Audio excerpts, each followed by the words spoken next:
안녕하세요. 오늘은 아빠가 돌아가신 지 딱 2년째 되는 날입니다. 아빠와 함께 살면서 그동안 정말 많이 힘들었어요. 그 이유는 아빠의 몸에는 장애가 좀 있다 보니 일반적인 삶을 살기에는 많은 어려움들이 발생이 되기도 합니다. 제일 문제는 바로 사람들의 좋지 않은 시선이 문제죠. 장애인을 불쌍하게 여기면서 곁에 오는 건 싫어하고 무시하고, 더군다나 저희 아빠는 정신지체 3급이기 때문에 일상적인 사회생활이 어느 정도 가능합니다. 그래서 다른 사람들처럼 일도 배우고 누구보다 정말 열심히 하며 지내고 계셨지만 그런 점들을 역이용하는 사람들 때문에 많이 힘들었네요.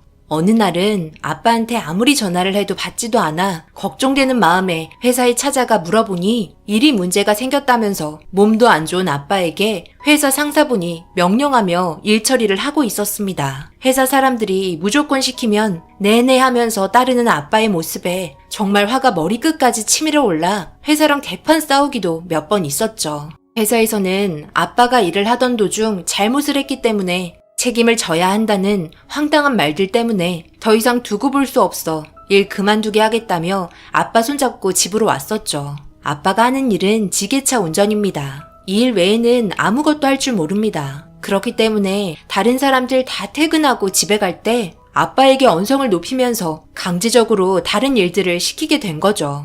몸에 장애가 있는 것도 서러운데 그런 점을 빌미로 이용해 먹는 회사에 너무 화가 나 그만두게 했었던 겁니다. 왜 사람들은 방송 매체에서는 불쌍하다며 위로해 주려 하지만 자기 앞에 현실로 다가오면 편견을 가지며 차별을 하고 근처에도 오는 것조차 싫어하며 전염병에 걸린 사람을 보는 것 같은 시선으로 취급하는 걸까요? 참 마음이 아픕니다. 더군다나 엄마마저 사고로 세상을 떠나셨기 때문에 제가 감당해야 할 것들은 더 많아지게 됐었죠. 그런 삶 속에 지칠 대로 지쳐 저도 누군가에게 기대고 싶었고 눈물을 닦아줄 인연을 기다렸으나 제 인생을 누가 좋아하겠어요. 아빠를 모시며 살아야 하고 열악한 환경에 겨우 입에 풀칠하며 살고 있는데 그래서 그냥 혼자 마음으로 삭히며 어디에도 풀지 못하고 시간이 흐르는 대로 살고 있었습니다. 그러던 어느 날 예상치 못했던 상황이 전개되면서 제 눈에 각인을 시켜버린 충격적인 남자 한 명이 다가오게 되었습니다. 그때 제 나이가 34살이었는데 제 나이와 비슷해 보이는 남자가 잠시 밖에서 저를 기다리고 있는 아빠에게 다가가 횡단보도 앞에 있으면 안 된다며 위험하다고 손을 잡고 최대한 뒤쪽에서 기다리게 해줬습니다. 제가 잠시 찾을 물건이 있어서 건물에 들어갔다가 나오는 도중 보게 된 거였죠. 제 얼굴을 본 아빠가 아무 생각 없이 횡단보도를 건너려고 했었습니다. 그런 상황에 갑자기 나타난 남자가 아빠를 위기에서 벗어나게 해준 거였죠. 그런데 뭔가 이상한 기운을 감지했는지 아빠의 얼굴을 빤히 보면서 몇 마디 나누더니 손을 잡으며 놔주질 않고 계속 주위를 두리번거리며 누군가를 기다리는 듯 했습니다. 때마침 신호가 바뀌어 제가 아빠에게 다가갔고 그 남자는 저를 보며 그제야 잡고 있던 손을 놔주더니 웃으면서 대화를 이어나갔네요.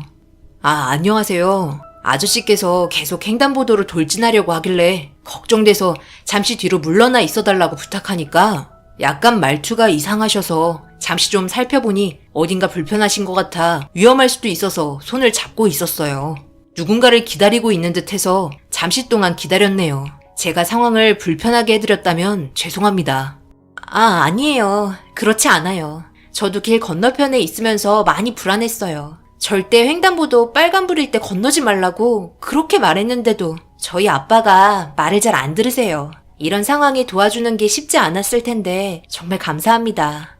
그렇게 첫 만남에 그 사람과 인사하고 다시 서로의 길을 걷고 있을 때 저는 그 남자를 향해 다시 한번 뒤를 돌아봤고 그와의 인연은 그렇게 끝이 될 줄 알았습니다. 그런데 또 한 번 마주치게 되는 상황이 생기게 된 거죠. 아빠가 할 수 있는 일이 지게차 운전밖에 없어서 이리저리 면접을 보려고 시간이 날 때마다 같이 다니고 있었는데 때마침 컨테이너를 만드는 곳에서 지게차 용병을 구하고 있었습니다. 그런데 거기 면접을 봐주시는 분이 횡단보도에서 만나게 된 남자였죠. 반갑기도 했지만 워낙 큰 컨테이너를 지게차로 들어야 하는 위험한 상황에 아빠는 취업이 될 수 없다고 생각했지만 잠시 기다리라며 누군가와 밖에서 통화를 하고 있었고 그렇게 웃으면서 들어온 남자는 아빠가 다음 날부터 일을 할 수 있게끔 도와주었습니다.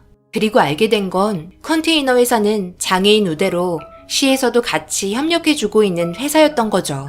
이런 인연으로 아빠가 퇴근할 때면 매일 회사문 앞에 나와서 아빠를 퇴근 준비시켜 잡고 있던 손을 웃으면서 저에게 건네주었습니다.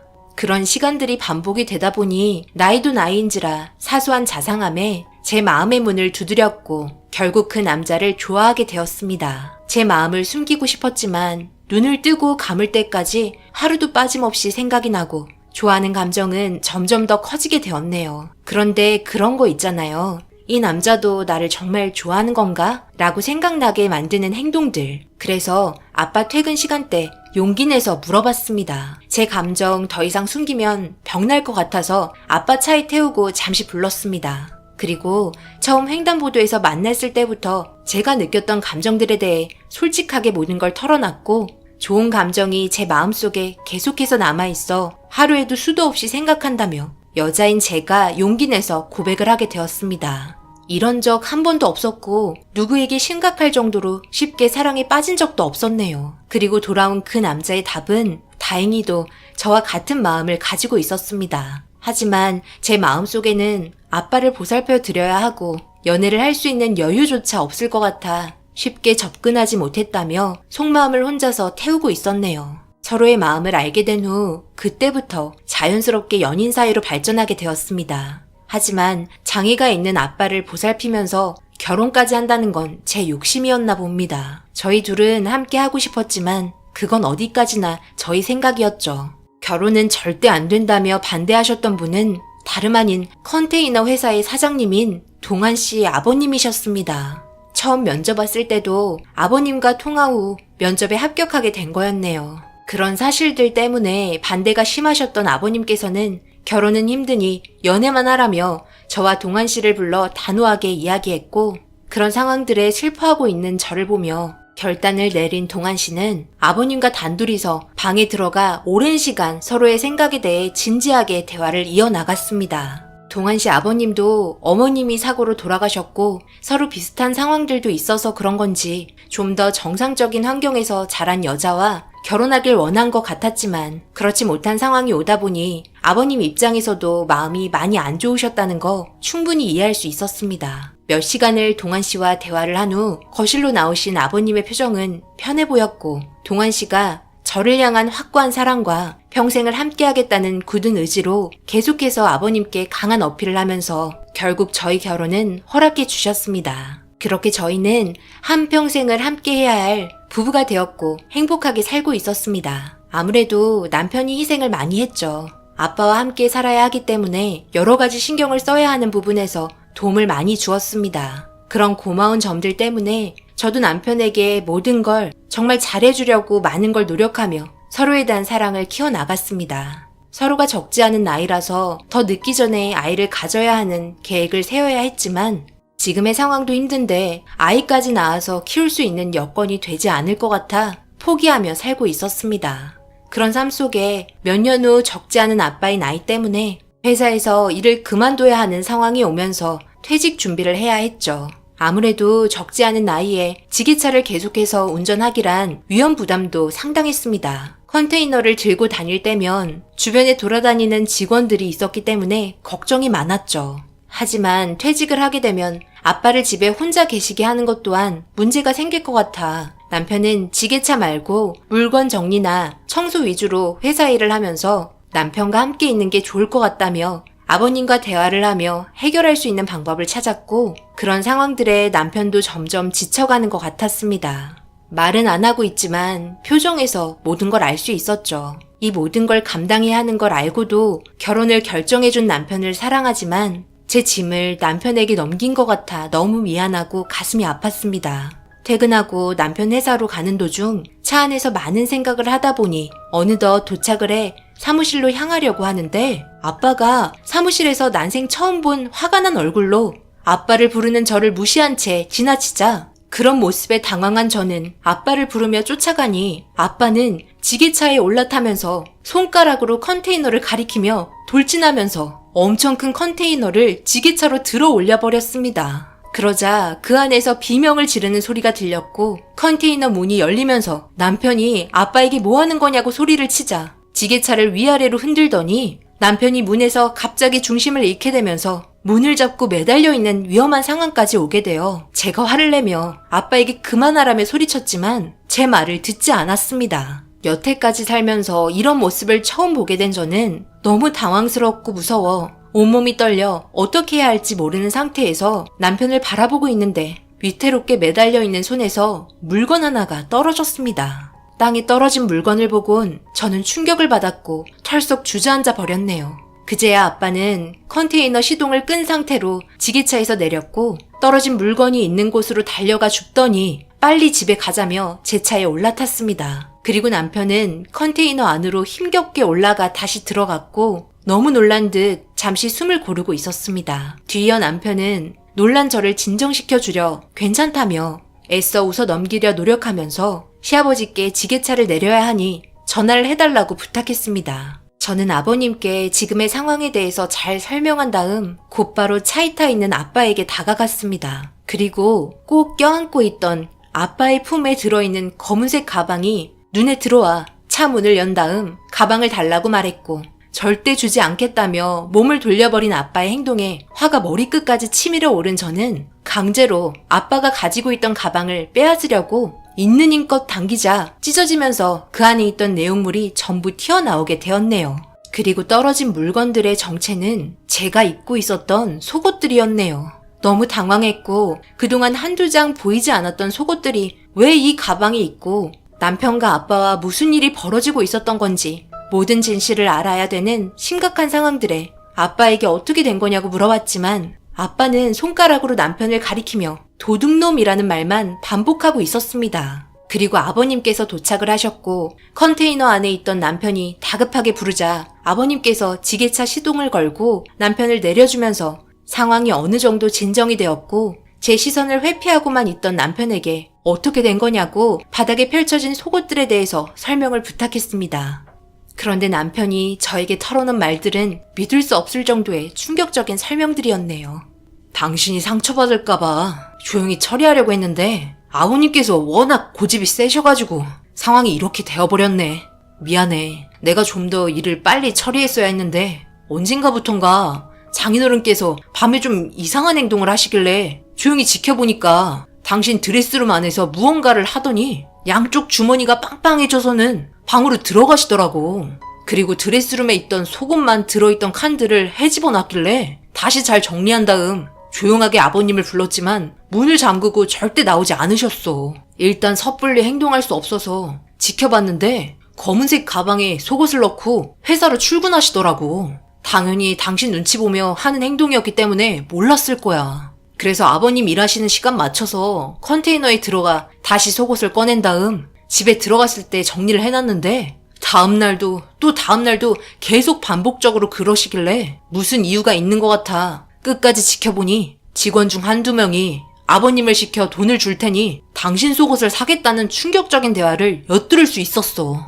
그런 행동들을 하는 게 이해가 되지 않아. 그분들을 따로 불렀고 왜 이런 짓을 하는 건지 물어보니 어느 사이트에서 비싸게 팔리는 걸 보게 되었고 방법을 찾던 중 아버님께서 뭐만 부탁하면 다 해주니까 그걸 이용한 몇 명의 직원들이 악의적으로 이용을 했던 거지. 나는 당신 상처받는 걸 보기 싫어 조용하게 법적으로 처리하고 있는 중이었어. 그런데 아버님께서는 당신의 속옷을 건네주면 돈이 나온다는 걸 몇 번의 경험으로 학습이 된 건지 이번에 당신이 먼저 출근하고 아버님과 둘이 나가려고 하는데 가방에 당신의 모든 속옷들을 넣고 차에 올라타길래 너무 화가 나 강제로 뺏으려 했지만 절대 주지 않으려고 난리를 치는 바람에 퇴근 전에 컨테이너에 있던 가방을 몰래 가져오려고 하자 아버님께서 화가 나셔서 내가 들어가 있던 컨테이너를 지게차로 들어버리신 거야. 나 혼자 처리하려고 정말 많이 노력했는데 이런 결과를 보여줘서 미안해. 나도 그동안 말 못해서 정말 답답했어. 너무나 큰 충격에 빠진 저는 아빠에게 정말 그런 거냐고 눈물을 흘리면서 물어보니 속옷을 주면 돈 준다는 말을 반복하면서 남편이 뺏어가려 했다며 도둑놈이라고 무서운 눈빛으로 째려보고 있었습니다. 그리곤 차에서 내려 속옷을 줍더니 부자 될 수 있다면서 이제 일 안 해도 된다며 모두 주워 가방에 넣고 다시 차에 올라탔습니다. 결국 털썩 주저앉고 펑펑 울며 눈물을 흘렸지만 아빠는 제 마음을 알지 못한 채 가방을 보며 웃으면서 빨리 가자는 말만 반복하고 있었네요. 이런 상황들에 그동안 힘들어도 버티려고 정말 많이 노력했는데 결국 제 자신이 무너지게 되면서 아빠에게 화를 내고 소리치며 사정없이 밀쳤습니다. 제가 무섭게 화를 내는 모습을 처음 본 아빠는 많이 당황했는지 무섭다며 눈물을 흘리셨고 그런 모습들을 지켜본 남편은 저를 진정시키려 잠시 사무실에 데리고 들어가 의자에 앉혔습니다. 정말 너무 힘든 상황들에 포기하고 싶다며 남편을 보면서 눈물을 흘리니 자기가 다 처리할 테니 걱정하지 말라고 제 등을 쓰다듬어 주면서 안아주었고 아버님께서는 이런 상황들을 보시곤 한숨만 푹푹 내쉬고 있었네요. 그렇게 상황은 종결되면서 아빠를 이용해 나쁜 짓을 저지르려 했던 몇 명의 직원들에게 퇴사 조치와 함께 법적인 처벌을 받게 했습니다. 그리고 그 뒤로 조용하게 지내며 한동안 별일 없었지만 나이가 먹으면 먹을수록 아빠는 자기가 하고 싶은 대로 하려는 고집불통으로 변해갔고 빨간 불일 때 절대 건너지 말라고 몇십 년을 부탁하며 교육했던 제 말에도 멋대로 행동하는 바람에 결국 큰 트럭과 함께 부딪히게 되면서 교통사고로 세상을 떠나시고 말았습니다. 너무나 가슴이 아픈 건 사고가 나기 전날에 아빠가 엄마 보고 싶다는 말을 계속 반복하셨고 언제 오냐며 투덜거리며 또 한 번 힘들게 하는 시점에 지쳐있던 저도 화가 나 뭐라고 했던 게 너무 가슴이 아프고 후회가 밀려오네요. 그렇게 아빠와 작별한 지 2년이라는 시간이 흘렀습니다. 그리고 그동안 함께 지지고 볶고하면서 지냈던 날들이 오랜 세월 지속이 돼서 그런지 아직도 아빠가 세상을 떠났다는 게 믿기지 않고 갑자기 문을 열며 들어올 것만 같네요. 지금은 임신 3개월이 지났습니다. 남편과 아버님께서는 그동안 정말 고생 많았으니 앞으로 행복하게 지내자면서 좋은 말들만 많이 해주시네요. 아빠가 없는 지금의 순간을 행복한 시간이라고 생각을 하게 된 저는 불효자인 것 같습니다. 그동안 잘 해드리지 못해 죄송하고 여행 한번 못 가본 게 너무 미안하네요. 아빠와의 인연 그렇게 끝이 났지만 그래도 저를 이렇게 이쁘게 낳아주시고 지금의 삶을 살 수 있도록 만들어주신 아빠에게 감사하는 마음으로 이 마음 변치 않게 열심히 살도록 하겠습니다. 제 사연 읽어주신 여러분들 웃음 잃지 않는 행복한 날들만 가득하시길 진심을 다해 소망합니다. 감사합니다.